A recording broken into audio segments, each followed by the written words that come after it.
Justice Pancholi के supreme court में नियुक्त होने के बाद से कोलिजियम सिस्टम को लेकर कई सवाल खड़े किए गए हैं। आपको बता दें कि जस्टिस नागारत्ना ने भी उनके अपॉइंटमेंट के ऊपर सवाल खड़ा किया था और बोला था कि पंचोली से ज्यादा सीनियर मोस्ट जजेस अभी अलग अलग हाई कोर्ट्स में नियुक्त हैं, जिनको उनके ऊपर प्रेफरेंस मिलना चाहिए था। तो चलिए इस वीडियो में जानते हैं कि कोलिजियम सिस्टम क्या है और ये कैसे फंक्शन करता है। कोलिजियम एक सिस्टम है जिसके थ्रू सुप्रीम कोर्ट और हाई कोर्ट में जजेस को अपॉइंट किया जाता है बाय द ऑनरेबल प्रेसिडेंट, और इसका जिक्र कॉन्स्टिट्यूशन के आर्टिकल 124 एंड 217 में किया गया है। अब बात आती है कि कोलिजियम के मेंबर्स कौन कौन होते हैं। तो आपको बता दें कि कोलिजियम में चीफ जस्टिस ऑफ इंडिया होते हैं और उनके साथ बाकी 4 और सीनियर मोस्ट जजेस ऑफ सुप्रीम कोर्ट, और यही 4 लोग चीफ जस्टिस ऑफ इंडिया को रिकमेंड करेंगे कि आने वाले समय में किसको सुप्रीम कोर्ट का जज बनाना चाहिए, और यही रिकमेंडेशन फिर chief justice of India law ministry को फॉरवर्ड करते हैं और लॉ मिनिस्ट्री प्राइम मिनिस्टर को, और बाद में प्राइम मिनिस्टर इन लोगों का नाम प्रेसिडेंट को रिकमेंड करते हैं। ये सब सुनने के बाद आपको लग रहा होगा कि इसमें गवर्नमेंट का इंटरफेरेंस होता है, पर आपको बता दें कि ऐसा नहीं है। तो चलिए सबसे पहले बात करते हैं फर्स्ट जज केस की, जिसमें बात उठी कि जो recommendation chief justice of India president को फॉरवर्ड करते हैं जजेस के अपॉइंटमेंट को लेकर,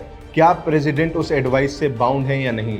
तो इस केस में सुप्रीम कोर्ट का कहना था कि consultation does not amount to concurrence. तो अगर प्रेसिडेंट चाहें तो चीफ जस्टिस ऑफ इंडिया के एडवाइस को मानने से मना भी कर सकते हैं। पर रुकिए, अभी कहानी बाकी है, क्योंकि इसके बाद हम चलने वाले हैं सेकंड जजेस केस के ऊपर, जिसमें सुप्रीम कोर्ट ने अपना स्टैंड बदला और बोला कि प्रेसिडेंट को जो भी names chief justice of India recommend करेंगे, प्रेसिडेंट उस एडवाइस से बाउंड है। कंसल्टेशन मींस कॉन्करेंस, ये कहना था इस सेकंड जजेस केस में।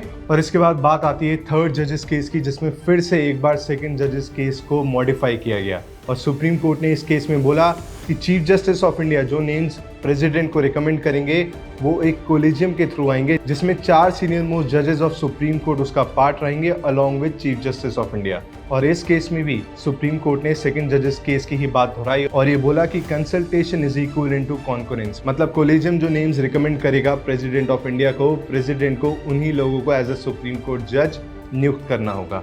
आई होप कि कोलिजियम सिस्टम का पूरा कंसेप्ट अब आपको क्लियर होगा। ऐसे और कंटेंट के लिए देखते रहें लाइव लॉ हिंदी।